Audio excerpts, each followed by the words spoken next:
From WLWT, this is Issues.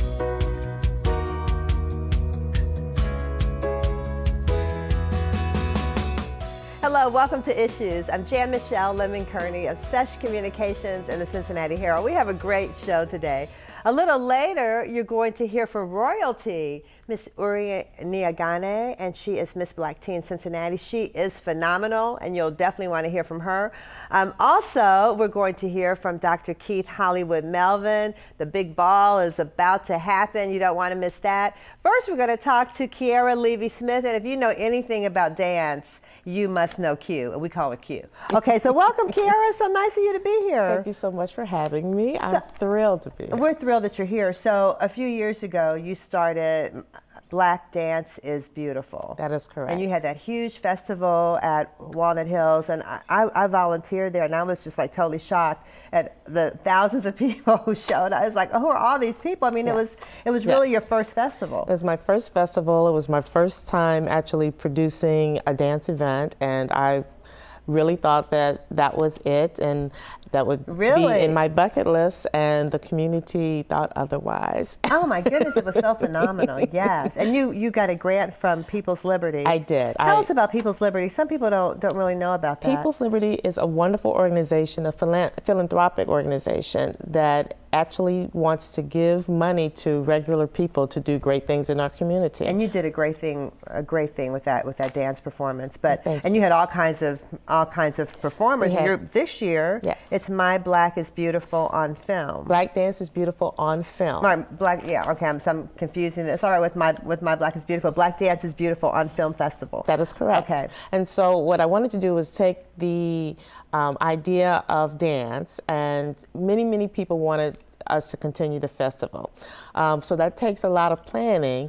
I said, so what can I do in between time to keep them interested? And so there are lots of films about Black dancers and Black dance companies that people aren't aware of. I said, well, I'll have a film festival, and we'll just showcase all of these Black dancers and Black dance organizations and keep the community engaged. That's wonderful. And it's good to see so many different kinds of Black dance. So tell us about the companies you're going to showcase. So we're going to have 5 films. Actually, we're going to have 6 films, and they're going to be shorts.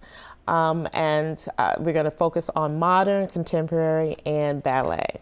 And so we'll have 3 films that talk about 3 different dancers. We'll talk about Janet Collins, who is the first African-American to dance with the Metropolitan Opera, that happened in the 1930s. And so we'll have someone. She should be a household name. She should be a household. Everyone knows about Missy Copeland, but right before Missy Copeland in the 1930s, there was Janet Collins. Who knew? Okay. I know, and so that's my responsibility to make sure that the public knows about that. Absolutely. Then there's Homer Bryant, who's a ballet dance instructor out of Chicago, who famously taught Sasha. Really? Yes. She was one of his pupils. That would be Sasha Obama. That would be Sasha famous Obama. Ballerina. No, I'm just kidding. In training. Right, and then we will end up with the film Black Ballerina, which talks about the legacy of Black ballerinas in this country, and how it's not just about Misty Copeland. There was a long line of people that came before her and that are still working to actually make sure that we are represented in dance. That is so great. And this year, for the first time, Cincinnati Ballet has a Black Clara as and a Nutcracker. Yes. Salome Treg, yes. And we're really excited about that too. So thanks to people like you promoting this legacy of Black dance, I think there are more young girls who say, hey, I can dance, I can be a part of this. I'm convinced that the next Misty Copeland could be right here in Cincinnati, Ohio, and I want to make sure that we give her inspiration. Right. And so we have Black dancers that we can put in front of her, and not just in ballet, and contemporary, and African, and hip hop, and modern.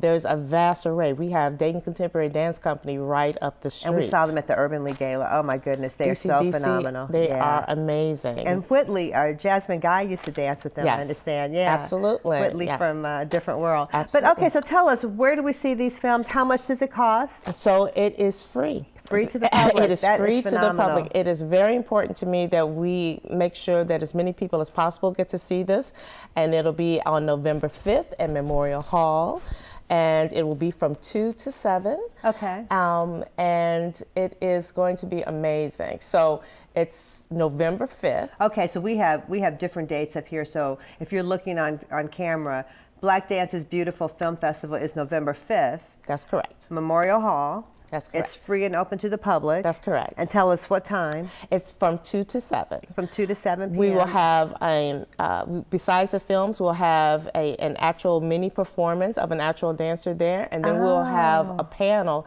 at the end of Black Ballerina where we have various dancers and choreographers actually talk about the state of Black dance in America today. That's fantastic. And then there was a number to call. Do people need to RSVP or just show up? You can just show up. Okay. And if you would like, you can check blackdancersbeautiful.com. Okay. And that was my website for all things that deal with dance, and there'll be more information there as well. Okay, blackdancesbeautiful.com. We're going to link you with WLWT.com for sure.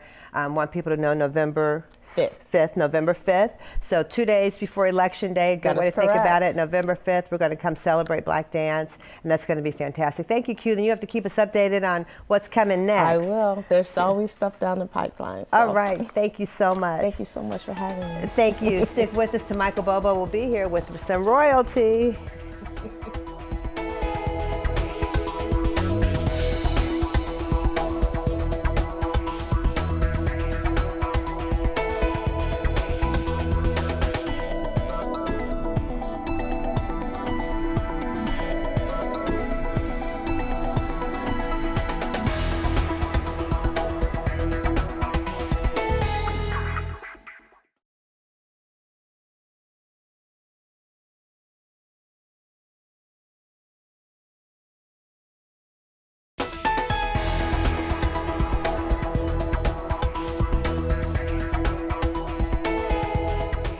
Welcome back.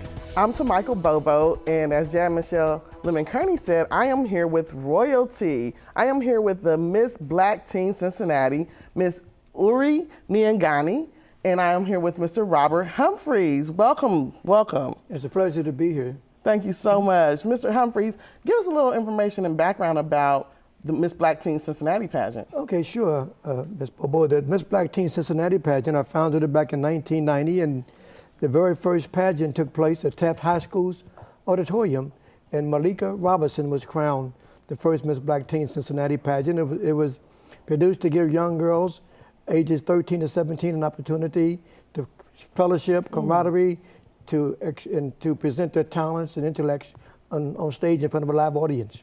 That is amazing. And so we've had several Miss Black Teen Cincinnati's come on to the show recently. Oh, yes, we have. And one of the greatest things is we have Miss Qury Niangane with us today. How are you doing today? I'm doing great. That's good. Tell us a little bit about your experience of how you got involved into the Miss Black Teen Cincinnati pageant. Well, the way I got involved into this pageant is in my school we had a fashion show called We Throw International Dinner. What happened, I got on stage and performed a spoken word called I Am an African Child.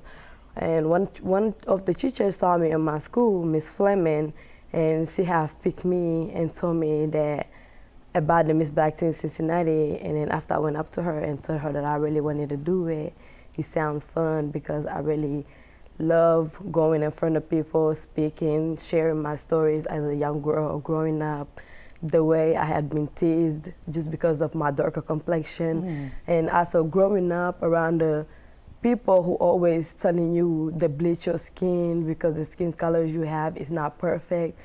That really made me feel like I want to go out there to share my experience with dark-skinned girls who felt ashamed of who they are, and to change their story, that they can do anything in life as long as they don't listen to the negativities or what people have to say to them. While you were going through the Miss Black Teen Cincinnati pageant, how long does the event actually, the process, how long is it? Like the rehearsals and everything, how long is that?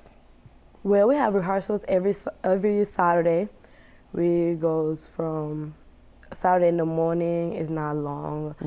We practice with everyone else. We have fun time, have snacks, and after we go back home.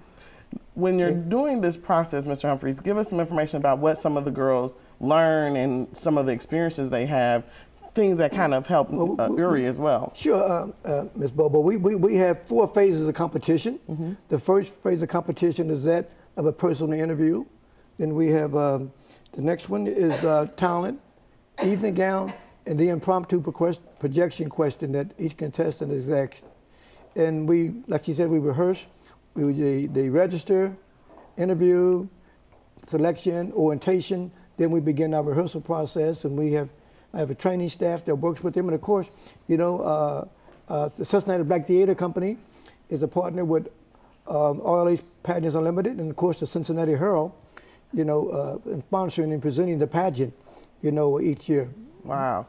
I know that you do have some wonderful people that train the young ladies in some of the things that they're doing, and they kind of help instill in them some other things that help them with their self-esteem. Oh, yeah, sure. And the girls learn a lot of different items with that. They learn a great deal, you know, of personal self, you know, the camaraderie that they have with each other. I have past winners and participants from both pageants, you know, the Miss Black Cincinnati as well as the Miss Black Teen Cincinnati pageant.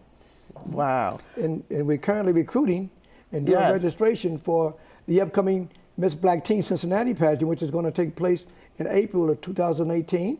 Any young lady that's interested in participating in next year's pageant can call 368-8108. Okay. You gotta give me number one more time. 368-8108. And of course, we're also bringing back the Miss Black Cincinnati pageant next year. Yes.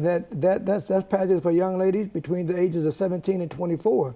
We haven't done that pageant since the year 2000. Wow. And that pageant was founded in 1980, you know, and it went for 21 years before I took a break in the year 2000. When the ladies come to apply, what are some of their qualifications to be in the pageant? Some of the qualifications to be in the pageant is the age limit qualifications. They must be single, no children. They must be a female, and of course they must have a performing talent. And I keep the grade point average down, you know, the 2.0, you know, grade point average, and you have to be a high school graduate for the Miss Black Cincinnati pageant, or graduating the year of the pageant. Okay. And for the Miss Black Teen Cincinnati pageant, same criteria, but they must be 13 to 17 and cannot be a high school senior. Oh, that makes sense, because then if you're a high school senior, you would do the Miss Black Cincinnati pageant. Right, sure. That is amazing. Qury, let me know, what would you tell a young lady that was interested in doing the pageant? Why should she do the pageant? What I would tell the young ladies is that don't feel low self-esteem that will cause you not to go out, because there's a lot of opportunities for us as young girls that we must stand up for each other. Don't feel so low self-esteem that you don't want to go participate in certain stuff, because you may think that people will look at you in a different way, or people may make fun of you for who you are or the skin color God has given you, because I believe that God created us all in a different way, so can nobody judge each other. So I'm telling them to stand up and go out and enjoy a lot of things outside the world, and don't let bullies take control of them. That's amazing. Don't let bullies control them. Also like to mention that she has a program that she would like to, you know, to develop, you know, to help her school children back in the village there. You can. Well, what we'll do is we'll have you come back and we'll talk about it the next time, because we're out of time now. All right. Does that make sense? Yes. Thank you so much for being here, Mr. Humphries. Thank you so much, Mrs. Black Teen Cincinnati, Qury, Niangane. We'll be right back with more issues. Thank you so much. Sounds good.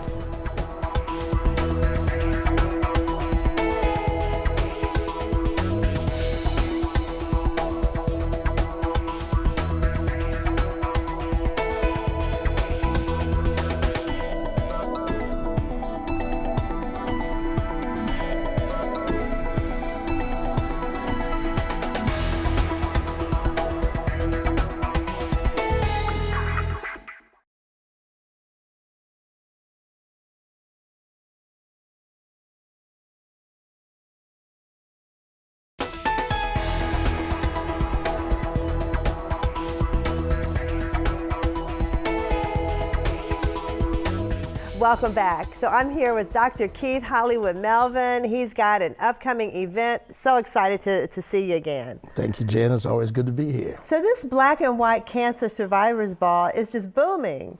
I mean, it's just amazing. Yes, it is. You know, we started off with 125 people 9 years ago. 125 people. Yeah, and we were at the atrium in Tri-County, and that's right, I remember that, yeah. The idea was just to have a party. I was a cancer survivor, and my wife was also, and Bill Mabry, who's my co-founder, had a wife with cancer, and so he said, let's have a party. I was like, all right, well, we'll have one. So we had a party out at the atrium. We had Ollie's Trolley. We had paper plates and plastic forks and so forth. Wow, and 120 you've come a long way. Well, I said at the time, wow, people actually came. And so the idea was that we were celebrating people who had survived cancer. Right. And now 9 years later, we're at the Duke Energy Center downtown in Cincinnati, and we'll sell out at 1,500 on November the 4th. That's amazing. You went from 120, 125 people to 1,500. 1,500. So I was there last year. It was huge. I mean, Yes. yeah. I mean, you had over 1,000 people there last year. I Well, mean, the idea, I think, too, Jan, is that the mission of our foundation and the gala is to promote increasing awareness in our community, and certainly we do that because through research we've realized that early detection clearly matters, and of course and that's really what happened to you. Yeah, that is what happened. Right. And at the age of 47, I had never really been going to the doctor regularly, but right, even though you are a doctor. Well, you know, I don't do as I do as I say. Right. But I realized, let me get my blood checked, and so I did the blood test for prostate cancer, the PSA, and you know, it was normal, but it was just, you know, it wasn't like everybody else's, and so I went to the urologist, and he made me do a biopsy, which was normal, and then 2 years later, my PSA each year was a little higher, and on that second year, when I was 47, I kind of insisted on a biopsy, and lo and behold, I had prostate cancer in 2 out of 6 quadrants. Wow. Interestingly, what I tell guys is my digital rectal exam was normal, and so was the ultrasound of my prostate, and the PSA was normal, but I had cancer in 2 out of 6 quadrants. So I tell guys all the time, there was nothing wrong with me, I just had cancer. Right. The fact is, you should be screened for these cancers because early detection matters, and that's why we have promoted early detection by screening. So how would people do that? So someone who's not a doctor, how would they know that, you know, that they were kind of at risk for cancer there? You could see your PSA level was a little high, but it was still normal. How would non-physicians know that? Well, what the guy has to know, and it's important, I think, with everything in terms of your health care, is for you to know your numbers. You should know what your blood pressure is, your cholesterol, your sugar, and for men, you should know your PSA. And so if it's ever a little different, if it deviates from that, then you have to say, wait a minute, something's wrong. The idea about prostate cancer is the velocity of the change of the number, and so it's important for a guy to keep a record of what his PSA is. Oh, that's good And so advice, that's just talking about prostate cancer, but just as important, you should get a colonoscopy. And I know they say starting at 50, but I believe in the African American community specifically, we should start doing colonoscopies perhaps at 40, maybe 45. Okay, because it's a lot earlier. Yeah. But even in breast cancer, and what we've seen, I've had 2 24-year-old girls with breast cancer, and I've got 2 or 3 girls in their early 30s with breast cancer. So I think it's important, number one, for you to just be aware of your family's history, and certainly as a woman, I think you should start doing self-breast examinations, because even when you get a mammogram, it misses 25% of the breast tumors. Oh, really? You can have a mammogram today, and 2 or 3 days later you feel a lump, and that might be a cancerous mass. So I think it's important for us. So it's important to be proactive. We need to take proactive. charge of our health and not be passive about it. Well, that's the perspective that we have to change in our community. We've always been a reactive community, and I think we have to change the perspective to being proactive, just all the way around. And you know, people do everything they can to keep their car nice, their house beautiful. They'll build one and do all these things, buy nice clothes, and they'll forget all about themselves. And the truth is, the most important asset that you have is your health and yourself. Absolutely, Yes. we've got to take care of it. And the Cancer Survivors Ball is wonderful because it highlights prevention, early detection, and it also was encouraging because you see a lot of survivors and they're all on the dance floor. I mean, it's really amazing. Well, it's an amazing thing, and when again, the difference in what we do, most people are having fundraisers to raise money. We're having a fundraiser to wear raise awareness. Right. And so our gala is a little different, and we also celebrate the survivor. So it's important for you if you're a survivor, and people sometimes over the years have not wanted to come out and be recognized.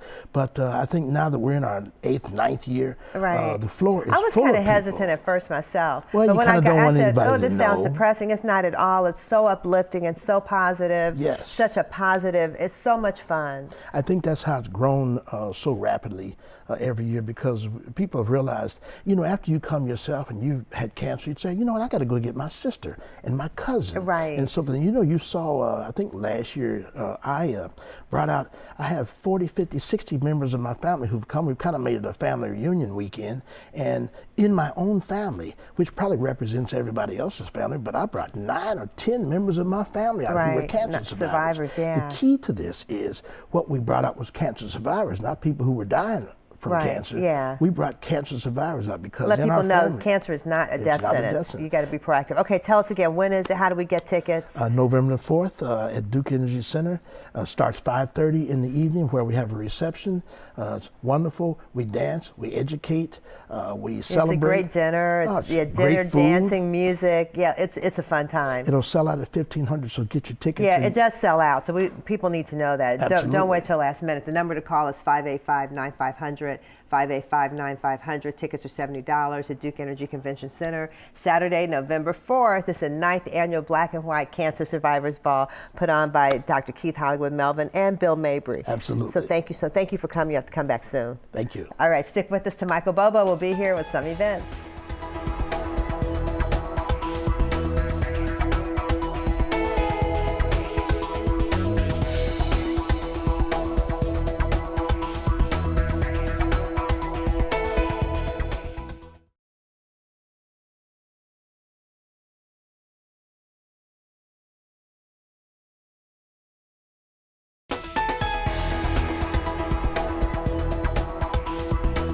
Welcome back. Here's to Michael Bobo with some community events.